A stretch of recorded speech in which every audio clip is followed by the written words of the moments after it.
My name is Joshua Levy. I have autistic spectrum condition. Autism is a developmental condition that affects how a person interacts with their environment and how one communicates with another.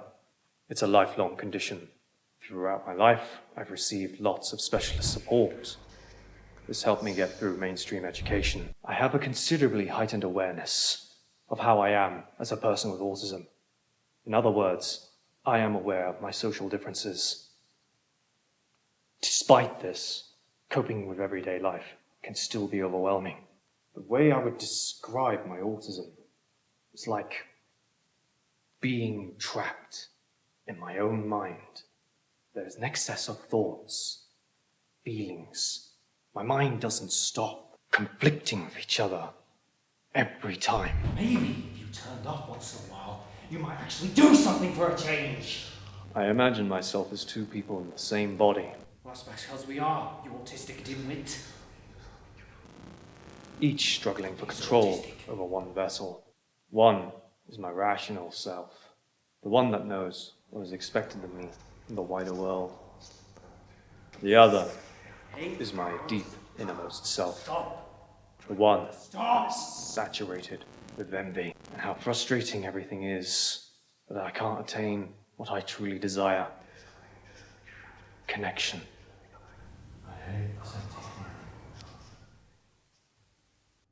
When I find myself alone, particularly in my own house, it's as if I'm in a suspended state, trapped within my own routine. You do, but you just don't do it. Yes. I find it hard to be motivated, and I feel like I can't do anything that I want to do because of other things that I need to do. Even the instinct to eat suppresses me. I have studied a lot on social cues and other people's body language. Within social situations, I try to remember everything I've learned, but this uses up my working memory, making it hard to focus on what others are talking about. My mind easily drifts.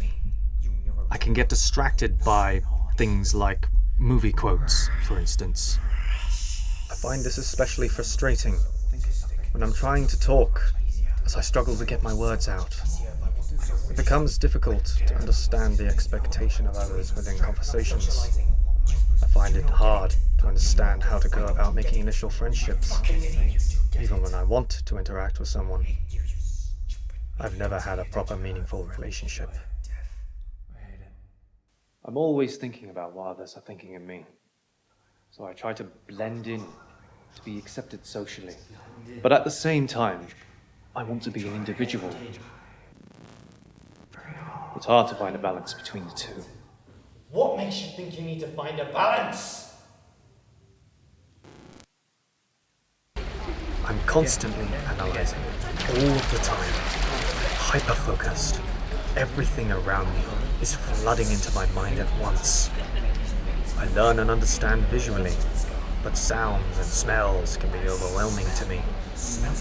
Can you imagine how this feels?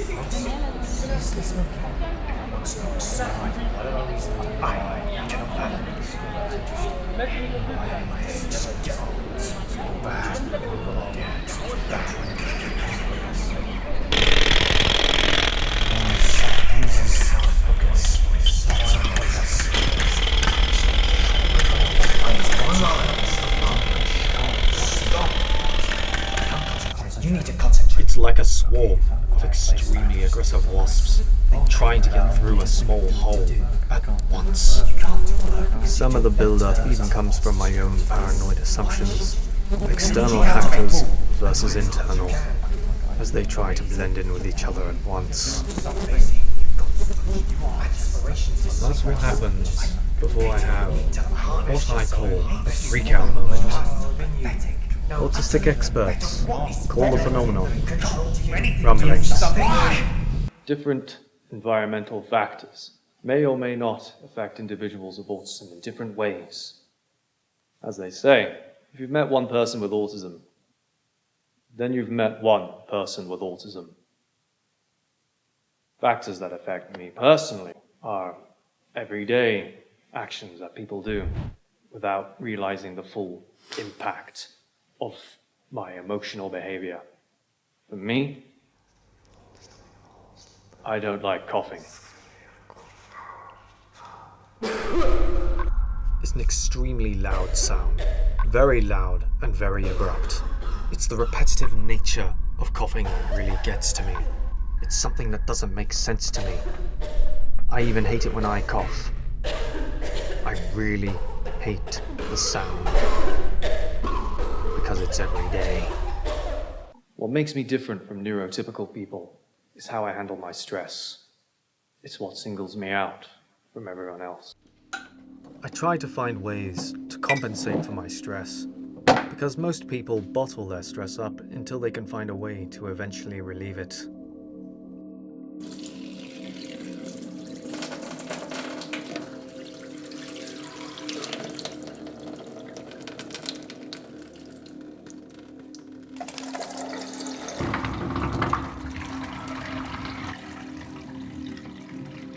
But with me, I have to filter my stress gradually. I struggle to keep my emotions in. I make clicks, growls, and chirping noises, and I become more responsive to emotional factors. The vicious distortion of concentric ripples continues. I used to self-harm, whether it be hitting my head or biting myself. I once contemplated cutting myself, but I couldn't do that. My autism gives me repetitive patterns of thoughts and behaviors. This is a common trait. Here's a repetitive pattern for you. You're useless and you don't do anything. Play that back a few times. I generally don't like it when people or myself touch surfaces. I hate the idea of fingers touching and pointing because I imagine some form of transfer of that person's essence, and it adds to my stress. I imagine seeing their essence oozing out. It gets worse and worse if I try to ignore it. The anguish builds and eats at my mind. I do not like things out of place. I've learned to cut my mind off now. Oh, have you? Although, from what I was in my younger years, still haunt me to this day. William Shakespeare once said, "The eyes are the gateway to the soul."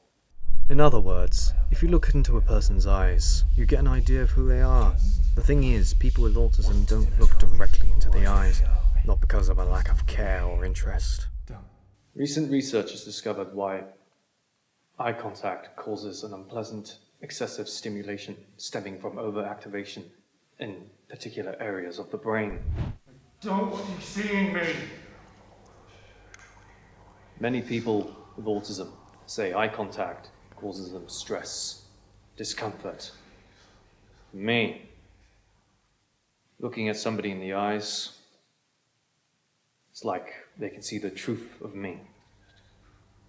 Rage, resentment, regret. It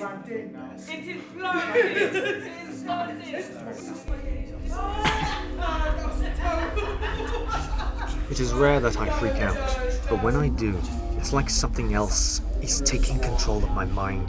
I become unaware of my surroundings. It's as if I become nothing but a feeling. Everything blurs as the build-up crashes out like a tidal wave, ripping through my mind.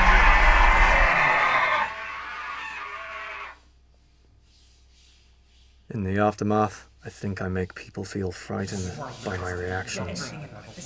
Always alone. Fuck everything. More importantly, fuck you.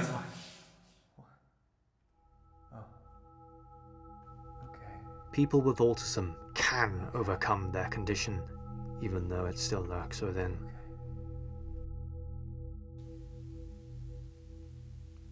Autism comes from the Greek word autos, meaning self. I'm just still trying to find that